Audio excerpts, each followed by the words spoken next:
Type 1 তিনটি বাহু দেওয়া থাকলে কোন ক্ষেত্রে ত্রিভুজ অঙ্কন করা সম্ভব? তাহলে এটা হলো টাইপ ভিত্তিক আমি করাবো। ব্যবহারিক জ্যামিতি এবং বৃত্তের খুবই গুরুত্বপূর্ণ, মারাত্মক গুরুত্বপূর্ণ কয়েকটা এমসিকিউ করাবো, যেটা তোমাদের পরীক্ষায় কমন আসবেই আসবে, 100% গ্যারান্টি। তাহলে তিনটি বাহু দেওয়া থাকলে কোন ক্ষেত্রে ত্রিভুজ অঙ্কন করা সম্ভব? তাহলে দেখো, এটা হলো একটা সূত্র আছে, সেই সূত্র হলো যে আমরা দুইটা ছোট বাহু যোগ করব।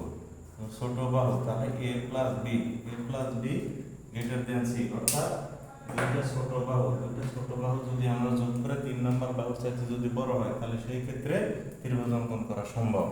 তাহলে তোমরা দেখো, এখানে হলো 3 5 6 আছে, 4 5 9, 5 6 12, 6 7 হলো 16। তাহলে আমরা দেখো এই ছোট 3 এবং 5 এই দুইটা বাহু যোগ করবো, 3 আর 5 যোগ করলে 8 হয়, 8 অবশ্যই 6 থেকে বড়। তাহলে এটা হবে তিনটি বাহু দেওয়া থাকলে কোন ক্ষেত্রে ত্রিভুজ অঙ্কন করা সম্ভব? তাহলে ক নম্বর অপশনটা হবে, সঠিক উত্তর হবে এটা।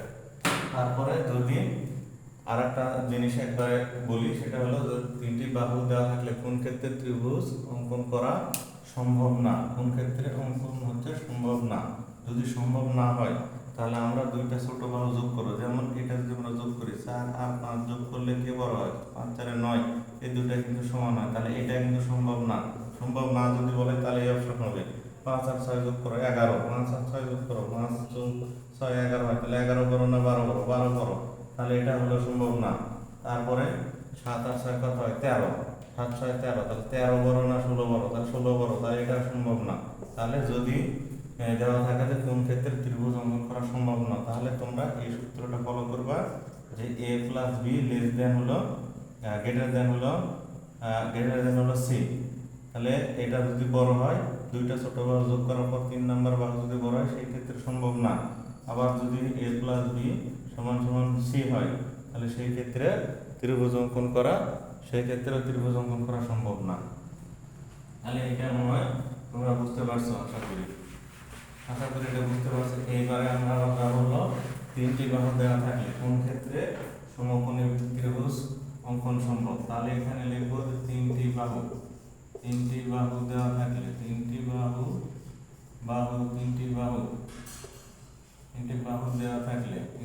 দেওয়া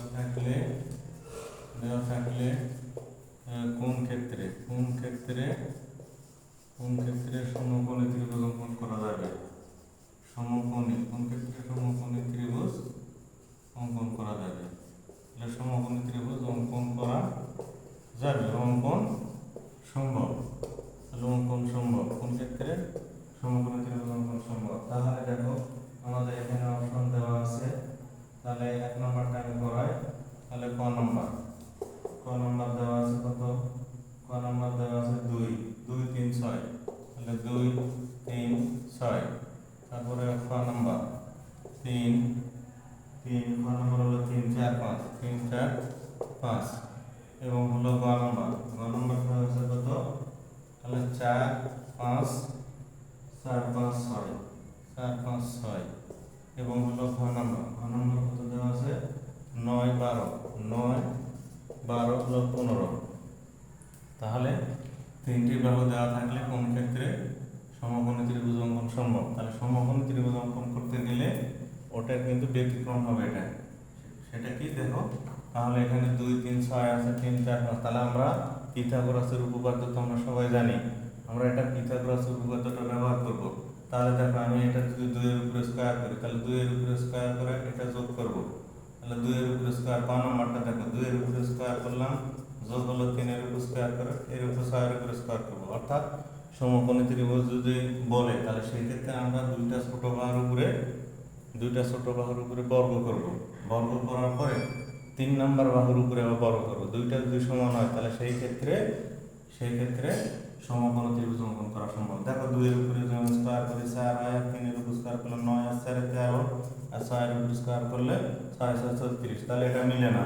তারপর খ নম্বরটা দেখো, 3 এর উপরে স্কয়ার করলাম, 4 এর উপরে স্কয়ার করলাম, এরপরে 5 এর উপরে স্কয়ার করলাম। 3 এর উপরে স্কয়ার করলে 9, 4 এর উপরে স্কয়ার করলে 16, 5 এর উপরে স্কয়ার করলে 25। তাহলে 16 আর 9 দেখো 25 হয়। তাহলে এটা হলো উত্তর। পরেরগুলা করো, দেখো 4 এর উপর স্কয়ার করো 16 হয়, 5 এর উপর স্কয়ার করো হয় 5 5 25। তাহলে 16 আর হলো 25 হয় 41, 6 এর উপর স্কয়ার করলে 36 মিলে না, 9 এর উপরে স্কয়ার করে 81 হয় না, 12 এর উপরে স্কয়ার করো তাহলে 9 12 9 12 15। আচ্ছা 9 12 15, এটা অপশনটা মনে হয় ভুল হয়েছে, এটা হবে 13। তাহলে দেখো দুইটা এর উপর স্কয়ার করো আর এটা কিন্তু মিলে না। তাহলে দেখো তোমরা যদি সমকোণী ত্রিভুজ দেওয়া থাকে তাহলে কি করবা, দুইটা ছোট বাহুর উপরে বর্গ করে যোগ করবা, যোগ করার পরে যদি 3 নাম্বার বাহুর উপরে বর্গ করা যদি সমান হয় তাহলে সেই ক্ষেত্রে সমকোণী ত্রিভুজ অঙ্কন করা সম্ভব। দেখো একবারে কিন্তু তোমাদের এটা পানি পানি হয়েছে, পানি ভাতের পানি, পানি ভাতের পানি। আশা করি এই দুইটা এমসিকিউ যদি ভালোভাবে দেখো দুইটার মধ্যে একটা কমন করবে। আচ্ছা তারপরে বললো যে স্থূলকোণী ত্রিভুজের স্থূলকোণ ছাড়া বাকি দুটি কোণ কত হলে ত্রিভুজ অঙ্কন সম্ভব। তাহলে এটা হলো স্থূলকোণী ত্রিভুজ। তাহলে স্থূলকোণ এটা কিন্তু গুরুত্বপূর্ণ, স্থূলকোণী স্থূলকোণী তাহলে স্থূলকোণী স্থূলকোণী ত্রিভুজ, স্থূলকোণী ত্রিভুজ। হ্যাঁ স্থূলকোণী ত্রিভুজের স্থূলকোণ ছাড়া তাহলে স্থূলকোণ ছাড়া বাকি দুটি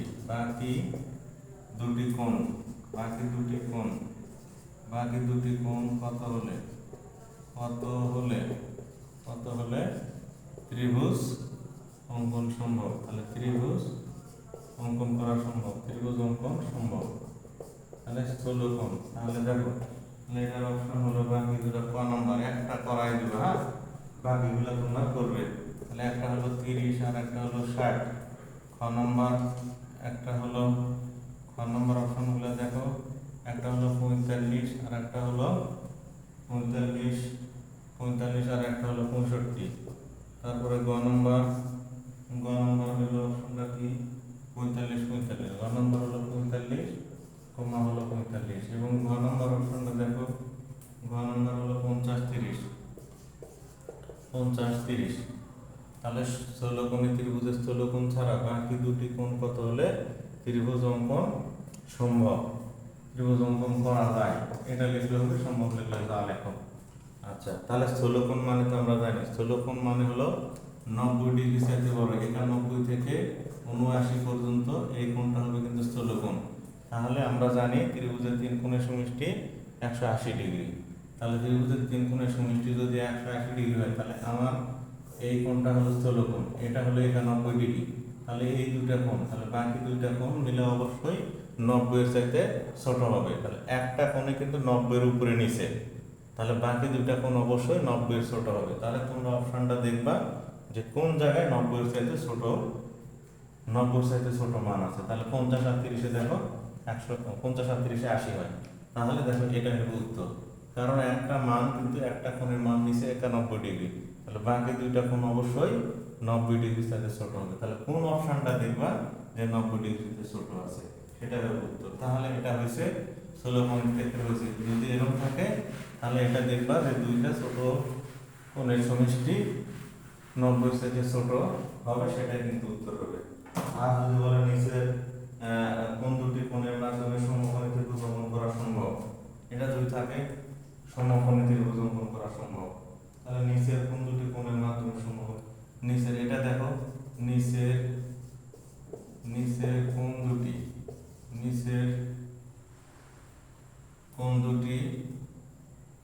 কোণের মাধ্যমে নিচের কোন দুটি কোণের মাধ্যমে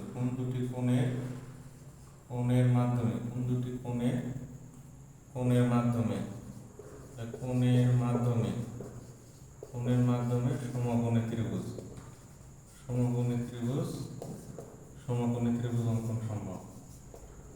হ্যাঁ আমি এততে চলে এলাম, ত্রিভুজ অঙ্কন সম্ভব, সমকোণী ত্রিভুজ অঙ্কন সম্ভব। তাহলে এটা দেখো, তাহলে নিচের দুটি কোণের মাধ্যমে সমকোণী ত্রিভুজ অঙ্কন সম্ভব। তাহলে এটার অপশনটা একটা দিয়ে নিই।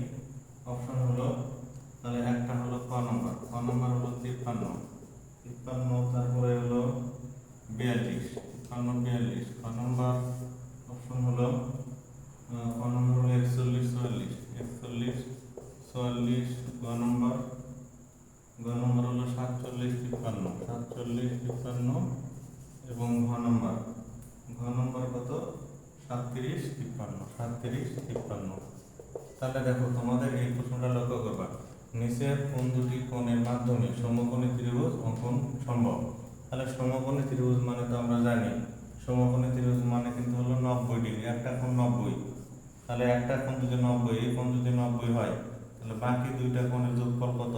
অবশ্যই 90 ডিগ্রি। তাহলে বাকি দুইটা কোণের যোগফল দেখবা 90 ডিগ্রি আছে কিনা। এটা 90 হয় না, এটা 90 হয় না, এটা 90 হয় না। দেখো 37 আর হলো 53, এটা কিন্তু 90 হয়। তাহলে উত্তর হবে এইটা। তাহলে এটা মনে বুঝতে পারছো, এটা শেষ। এরপরে পরেরটা কি বলছে, ব্যবহারিক জ্যামিতির এই কয়টা মোটামুটি শেষ। এরপরে পরের অধ্যায়ে যায়, পরের অধ্যায়ে দেখো এটা খুবই গুরুত্বপূর্ণ। শুধু শুধু পরিসীমা দেওয়া থাকলে নিচের কোনটি অঙ্কন সম্ভব। তাহলে শুধু পরিসীমা যদি দেওয়া থাকে, শুধু বর্গ অঙ্কন করা সম্ভব, কারণ বর্গের হলো প্রত্যেকটা বাহু সমান। একটা জিনিস তোমরা খেয়াল করবে, সেটা হলো যদি বলে শুধু একটি বাহু দেওয়া আছে, তাহলে একটি বাহু থাকলে নিচের কোনটি অঙ্কন করা সম্ভব হয়। যদি একটি বাহু দেওয়া থাকে এই ক্ষেত্রে বর্গ অঙ্কন করা সম্ভব। যদি একটি বাহু দেওয়া থাকে এই ক্ষেত্রে সমবাহু ত্রিভুজ অঙ্কন করা সম্ভব। যদি একটি বাহু দেওয়া থাকে এই ক্ষেত্রে সুষম ত্রিভুজ অঙ্কন করা সম্ভব। সুষম ত্রিভুজ এবং হলো সমবাহু দুইটা কিন্তু একই জিনিস, ঠিক আছে। তাহলে বর্গ অঙ্কন করা যাবে কি, শুধু একটা বাহু দেওয়া থাকলে বর্গ অঙ্কন করা যাবে। যদি বলে যে শুধু একটি বাহু দেওয়া আছে, তাহলে বর্গ অঙ্কন করা যাবে। যদি বলে শুধু পরিসীমা দেওয়া আছে, তাহলে কি অঙ্কন করা যাবে? পরিসীমা মানে মনে করবা হলো এক বাহুর মান, তাহলে এক বাহুর মান দেওয়া থাকলে বর্গ অঙ্কন করা যাবে। যদি বলে যে দুইটি বাহু দেওয়া আছে, তাহলে কি অঙ্কন করা যাবে? দুইটি বাহু দেওয়া থাকলে আয়তক্ষেত্র অঙ্কন করা যাবে, কারণ আয়তক্ষেত্রের বিপরীত বাহুগুলা সমান। এটা যদি মনে করি একটা আয়তক্ষেত্র, তাহলে আয়তক্ষেত্রের বিপরীত বাহুগুলা সমান। তাহলে দুইটি বাহু দেওয়া থাকলে, যদি বলে দুইটি বাহু দেওয়া আছে নিচের কোনটি অঙ্কন করা যাবে, তাহলে দেখবো যে দুইটি বাহু দেওয়া থাকলে আয়তক্ষেত্র অঙ্কন করা যাবে, ঠিক আছে। আর যদি বলে যে একটি কোণ দেওয়া আছে, একটি কোণ এবং একটি বাহুর মান দেওয়া আছে, তাহলে একটি বাহু এবং একটি কোণের মান দেওয়া থাকলে সেই ক্ষেত্রে রম্বস অঙ্কন করা যাবে। তাহলে রম্বস অঙ্কন তো জানো তোমরা, তাহলে এইভাবে রম্বস অঙ্কন করলাম। তাহলে এখানে একটা কোণ ধরো 60 ডিগ্রি দেওয়া আছে, তাহলে একটা কোণ দেওয়া আছে আর একটা বাহু আছে, তাহলে এটা আমরা এইভাবে কাটবো, এই মাপে এটা কাটবো, কাটার পরে এখানে একটা বৃত্ত আঁকতাম, এই রম্বস হয়ে গেল, ঠিক আছে। তাহলে দেখো যদি বলে যে একটা বাহু দেওয়া আছে এবং একটা কোণ দেওয়া আছে, তাহলে সেই ক্ষেত্রে অঙ্কন করা যাবে কিন্তু রম্বস, কারণ রম্বসের হলো বিপরীত কোণগুলা কিন্তু সমান, কিন্তু রম্বসের প্রত্যেকটা কোণ কিন্তু 90 ডিগ্রি না, ঠিক আছে। বিপরীত কোণগুলো সমান, তাহলে বিপরীত কোণ সমান হলে এটা যদি 60 ডিগ্রি হয়, এটাও 60 ডিগ্রি হবে। কিন্তু এটা সন্নিহিত কোণগুলো কিন্তু হবে 180 ডিগ্রি, এটার সমষ্টি। তাহলে এটা হলো 120 ডিগ্রি, তাহলে এটাও কিন্তু আবার হবে 120 ডিগ্রি। তাহলে দেখো এই সন্নিহিত কোণগুলো কিন্তু সমান হয়। তাহলে রম্বসের ক্ষেত্রে যদি দেওয়া থাকে একটা কোণ এবং একটা বাহুর মান অথবা একটা পরিসীমা অথবা কর্ণ যদি দেওয়া থাকে, সেই ক্ষেত্রে কিন্তু রম্বস অঙ্কন করা যাবে। মনে হয় যে তোমরা এটা বুঝতে পারছো, ক্লিয়ার বুঝতে পারছো। আচ্ছা, তারপরে আরেকটা খুবই গুরুত্বপূর্ণ, এই এই এমসিকিউটা করাই, হ্যাঁ, খুবই গুরুত্বপূর্ণ। এটা আসছে হলো 2000 কুমিল্লা বোর্ড 2022 সালে আসে এই প্রশ্নটা। তাহলে দেখো এটা হলো বলছে কি যে এটা হলো কোনটা, এটা হলো 3x প্লাস হলো 8, এই কোণের মান। এখন আমাদের এটা বের করতে বলছে কি, এটাকে যদি বলি আমরা লিখি যে এটা ডি লিখলাম, এটা ডি সি, এখানে এ, এখানে বি, তাহলে এখানে একটা বর্ধিত হয়েছে, বর্ধিত একটা কোণ হয়েছে। তাহলে এটাকে লিখলাম আমরা 2x প্লাস হলো 7। আচ্ছা, 2x প্লাস 7, এবং এখানে বলছে যে ABCD একটা সমান্তরিক, ABCD হলো একটা সমান্তরিক। তাহলে তোমরা তো জানো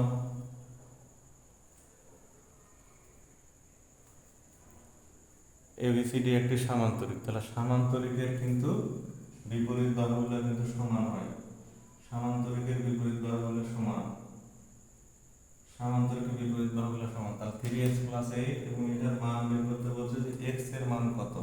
এই প্রশ্ন বলছে যে x এর মান হলো কত, তাহলে x এর মান কত, তাহলে আমরা x এর মান বের করব।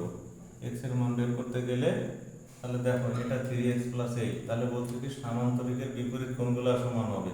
তাহলে এটা যদি 3x প্লাস 8 হয়, এটাও কিন্তু 3x প্লাস 8 হবে। হ্যাঁ, তাহলে আমাদের এখানে কিন্তু টোটাল এই কোণের পরিমাণ কিন্তু কত ডিগ্রি? 180 ডিগ্রি। তোমরা তো জানো সরল কোণের মান কিন্তু সব সময় কত ডিগ্রি? 180 ডিগ্রি। তাহলে আমরা এটা লিখতে পারি কত?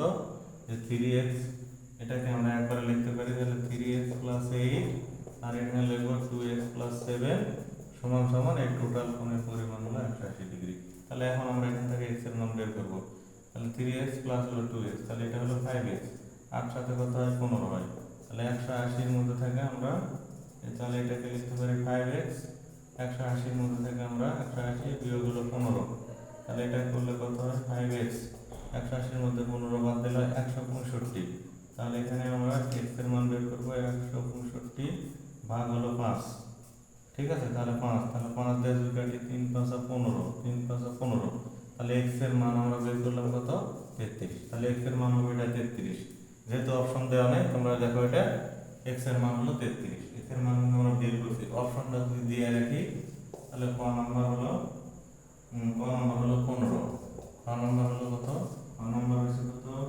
খ নাম্বার 30, খ নাম্বার হলো 30, এবং গ নাম্বার হলো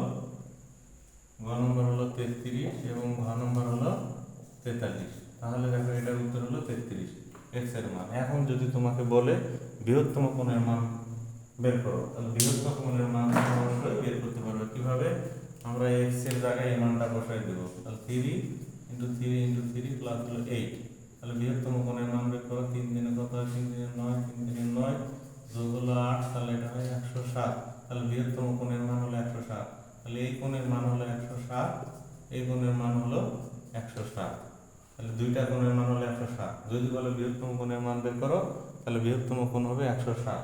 আর যদি বলে ক্ষুদ্রতম কোণ, তাহলে এটা করবে 180 এর মধ্যে থেকে 107 বাদ দিবা। তাহলে 107 বাদ দিলে কত হয়? 73 ডিগ্রি। তাহলে ক্ষুদ্রতম কোণের মান হবে 73 ডিগ্রি। দুইভাবে প্রশ্নটা কিন্তু আসতে পারে। বলতে পারে বৃহত্তম কোণের মান কত, x এর মান কত, অথবা ক্ষুদ্রতম কোণের মান কত। তাহলে আশা করি তোমরা আমার এই ক্লাসটা সুন্দরভাবে উপভোগ করতে পেরেছো, এবং তোমাদের এখান থেকে পরীক্ষায় প্রশ্ন কমন আসার সম্ভাবনা প্রায় 100%। ও মা, তো ভিডিও